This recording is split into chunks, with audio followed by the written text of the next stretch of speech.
हमें जंगल पार करके उस पहाड़ तक जाना था।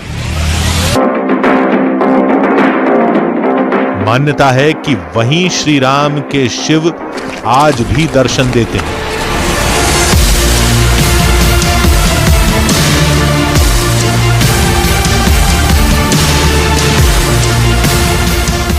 हमें जंगल में चलते चलते कई घंटे बीत चुके थे, लेकिन हाथी क्या कोई जानवर नजर नहीं आया था। हमने सोचा यहां कोई हाथी है भी या नहीं। इस पूरे इलाके में जगह जगह पर हाथियों का मल पड़ा हुआ है। गांव वालों का कहना है कि इस जंगल में सैकड़ों हाथी है जो रहस्यमयी शिवलिंग की रक्षा करते हैं। ये पूरा मैदानी इलाका है और मैदानी इलाके में हर जगह हाथियों का मल पड़ा हुआ है। यहां हाथी हैं ये तय हो गया, लेकिन हाथी गए कहां? हम तेजी से पहाड़ की ओर बढ़ने लगे। तभी गांव वालों का दावा दीवार बनकर हमारे सामने खड़ा हो गया।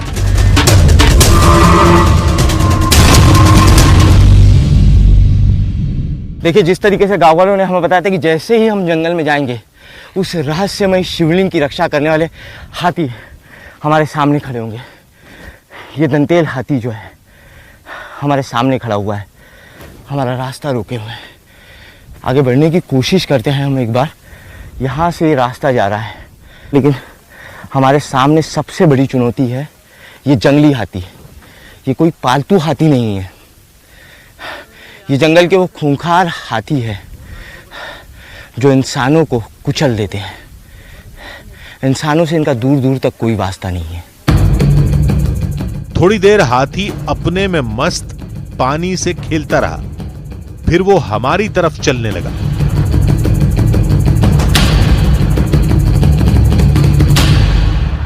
वो देख रहा है हमें। पीछे पीछे चलिए, पीछे चलिए, पीछे चलिए, पीछे चलिए। हाथी पहले हमारी तरफ बढ़ा, फिर दूसरी तरफ जाने लगा। हमने सोचा खतरा टल गया, लेकिन ये हमारी भूल थी। चेतावनी थी हाथी की हमें कि हम इस रास्ते पर आगे ना बढ़े। जो भी इस रास्ते पर उस जंगल में आगे बढ़ा, हाथियों ने उन्हें मौत के घाट उतार दिया। हाथी वापिस जा रहा है ना, ये गलतफहमी हुई दादा। वो देख रहा है हमें। पीछे पीछे चलिए, पीछे चलिए, पीछे चलिए, पीछे चलिए। हम फौरन वहां से भागे। हमने पीछे मुड़कर देखा तो हाथी पीछे नहीं आ रहा था। हम फिर वापस गए। हमें लगा हाथी लौट गया, लेकिन वो घने पेड़ों में छुपकर हमारी ओर बढ़ रहा था।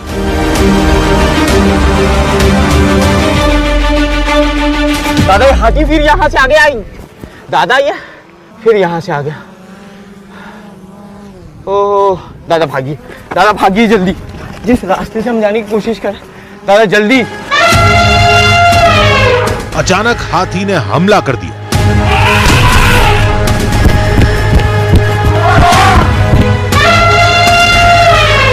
दादा अब भाग, अबे भाग, भाग, भाग, इधर भाग। न हाथी झुंड में था, ना ही उसके साथ कोई छोटा बच्चा था, यानी हम उसके लिए खतरा नहीं थे। फिर भी हाथी ने इतनी दूर आकर हम पर हमला किया। आखिर क्यों? कुछ समझ नहीं आ रहा था। जो भी हो, पहले शिवलिंग को तलाशेंगे, तब सोचेंगे। एक दूसरे रास्ते से हम लोगों ने उस रहस्यमय शिवलिंग के पहाड़ की तरफ जाने की कोशिश की, देखिए, लेकिन यह हाथी घूम फिरकर वहां भी आ गया। हाथी हमसे तेज दौड़ सकते हैं, और वहां ऐसा कोई विशाल पेड़ भी नहीं था जिस पर चढ़कर हम छुप पाते। लेकिन श्री राम के शिवलिंग तक तो जाना ही था। हमने फिर रास्ता बदला, लेकिन इस बार एक बेहतरीन उपाय सोचा। सर, यहाँ क्लियर टेरेंट है, यहाँ हाथी नहीं दिख रहा है। आप क्या है, इस तरह इस रास्ते से जा सकते हैं सर। इस रास्ते से सीधा जा सकते हैं। सीधा सीधा सीधा सीधा। हमें लगा था ट्रिक काम कर गई, लेकिन ये हमारी भूल थी।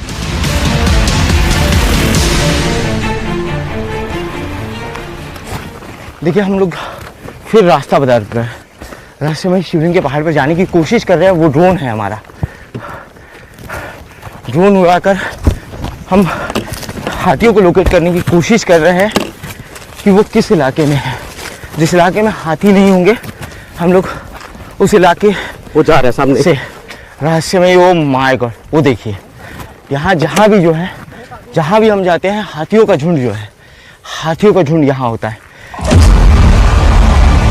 हर कोशिश नाकाम हो रही थी। खास बात यह थी कि हाथी अमूमन झुंड में चलते हैं, लेकिन हमें यहां जितने हाथी मिले थे वो अकेले घूम रहे थे, वो भी हर जगह, जैसे वो पहरा दे रहे हैं। आधी हकीकत आधा फसाना की टीम जिस रास्ते से शिवलिंग की ओर बढ़ने की कोशिश करती, कोई न कोई हाथी रास्ता रोक लेता था।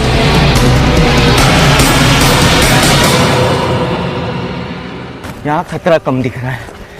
हाथियों का मल पूरे रास्ते में कहीं नहीं है। ओह हाथी, माय गॉड, बहुत क्लोज है हाथी।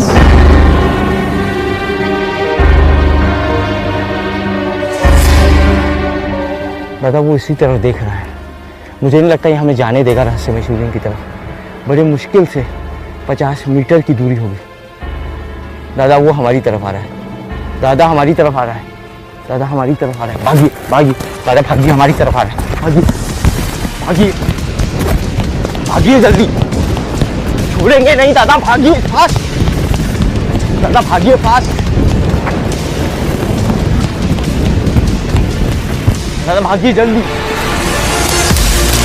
भागते भागते दम फूल गया। हम बाल बाल बचे थे। अब बस बहुत हुआ। हर बार किस्मत साथ नहीं देगी। अब फैसला करने का वक्त था। दादा चलिए वापस चलते हैं। अब जंगल में जाने की भूल नहीं करेंगे और अकेले तो बिल्कुल नहीं जाएंगे। वापस चलिए, चलो।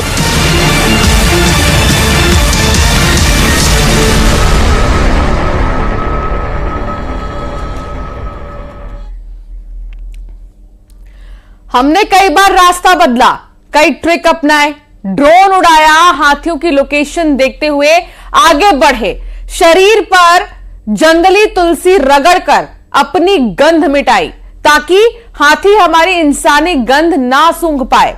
लेकिन न जाने कैसे कोई ना कोई हाथी हमारा रास्ता रोक लेता, जैसे वाकई हमारी पहरेदारी कर रहे हो। ये कैसे हो रहा था ये समझ से परे था, लेकिन ये समझ में आ गया था हम दिन में पहाड़ तक नहीं पहुंच पाएंगे। हमने तय किया कि हम रात में जाएंगे और अंधेरे में हाथियों को चकमा देकर पहले पहाड़ फिर शिवलिंग तक पहुंच जाएंगे। लेकिन क्या यह हमारी ट्रिक सफल हुई? चलिए देखते हैं।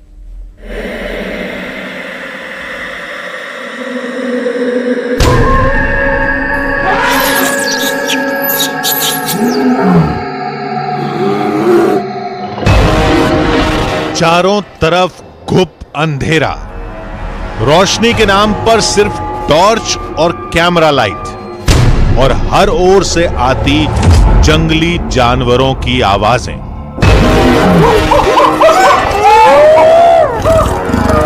रात में हाथियों से ज्यादा खतरा शेर और तेंदुए जैसे खूंखार जानवरों का था। न जाने कौन कहां घात लगाए बैठा हो। रात में हाथी सोते हैं और इस वक्त हम हाथियों से नजर बचाकर फिर से जंगल का सफर शुरू कर रहे हैं, ताकि किसी तरीके से हाथियों से छुप छुपा कर हम लोग उस शिवलिंग तक पहुंच पाए। आधी हकीकत आधा फसाना की टीम जंगल में बस कुछ किलोमीटर ही चली थी कि अचानक टीम को रुकना पड़ा। जय भगवान, दर्शन हो गए। 12, 14, 16, 18, 20 के आसपास से। आदित्य को बुलाना, आदित्य को बुलाना, आदित्य को बुलाओ कोई। हम जमीन पर लेट गए। हाथी झुंड में थे। उन्होंने हमला कर दिया तो बचना नामुमकिन हो जाएगा। ये हाथी हमारा पीछा नहीं छोड़ रहे। आज दिन भर इन हाथियों ने हमें रास्ते में शिवलिंग के पहाड़ के आसपास भी नहीं भटकने दिया। रात में जब हमने इनसे नजरें छुपाकर दूसरे रास्ते से शिवलिंग की तरफ जाने की कोशिश की, तब ये हाथियों का झुंड हमारे रास्ते में रोड़ा बना हुआ है। 20 से 22 हाथी, विशालकाय हाथी यहाँ मौजूद है। हाथी थोड़ी देर पानी में रहे, फिर अचानक जंगल में न जाने कहां चले गए। अब रास्ता साफ था। हमने सावधानी से आगे बढ़ना शुरू किया। तभी सूखी पत्तियों पर किसी के चलने की आहट सुनाई दी। हम फिर छुप गए। नहीं, ये कोई जंगली जानवर नहीं, ये तो इंसान थे। हमने पूछा तो पता चला ये फॉरेस्ट रेंजर्स थे जो गश्त पर निकले थे। हाथी को क्या है, मतलब हम लोग कई बार गांव वालों की सुरक्षा करते हुए मतलब हाथियों के मतलब काफ़ी नज़दीक चले जाते हैं। तो हाथी क्या है कि इंसानों की जैसे ही आहट पाते हैं तो काफ़ी उग्र हो जाते हैं।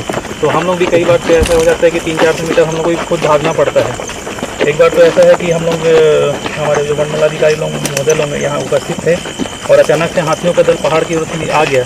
तो वहीं हम लोग एक फॉरेस्ट के वाच टावर बना था, तो वाच टावर में जाके हम लोग अपनी जान बचाए थे और काफ़ी देर तक हाथियों ने हम लोग को घेर के रखा था।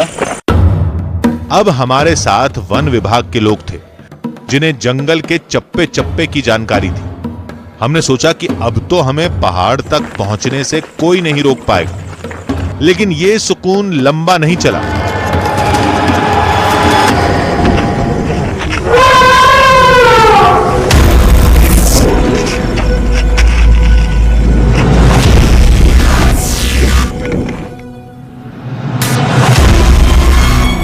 थोड़ी दूर पर हाथियों का एक और झुंड हमारा रास्ता रोक के खड़ा था, किसी पहरेदार की तरह।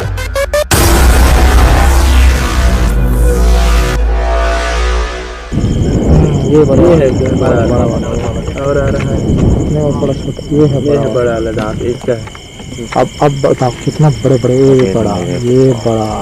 अरे बाप रे आदि, वो बहुत बड़ा है सर। हाँ वो वाला ये है, एक वो है, उनके साथ वाला भी है। आंखों के सामने दहशत थी। जान बचाने और छुपने के चक्कर में हम ये सब साफ साफ कैमरे में कैद भी नहीं कर पा रहे थे। यार हमारे एलईडी लाइट कितना लाइट है रात में? दादा सुनिए तो यहाँ उतर जाओ। नहीं, अभी बिल्कुल नहीं। ऊपर नहीं आ सकते तुम, रिक्शा नहीं लेना। तुम ऊपर हो, अभी भाग सकते हो। उनको ऊपर आने काफी टाइम लगता है। 1 2 3 4 5 6 7 8 9 10 11 तो है। नहीं आगे आ रहा है। ये देखो नीचे 12 13 14 15 बच्चा मन छोटे यार कोई छोटे लाइट मार के देखो यार थोड़ा।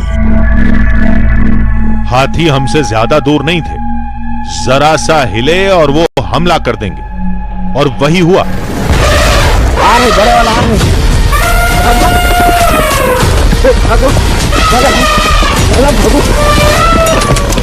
फॉरेस्ट रेंजर्स ने सायरन बजाना शुरू कर दिया।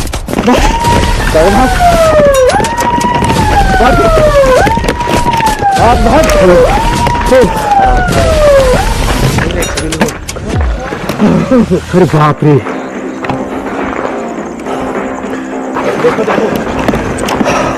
टॉर्च मारो। हमने आसपास टॉर्च मारकर चेक किया। सर बट इसमें ज्यादा जल्दी नहीं चढ़ पाएगा नहीं ना? तो दौड़ता तो है ना थोड़ा।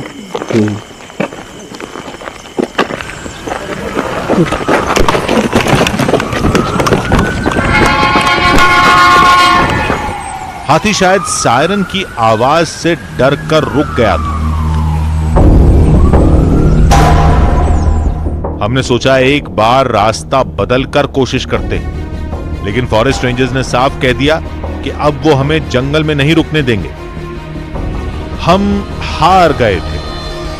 तो क्या श्री राम के शिवलिंग का ये सफर यहीं खत्म हो जाएगा?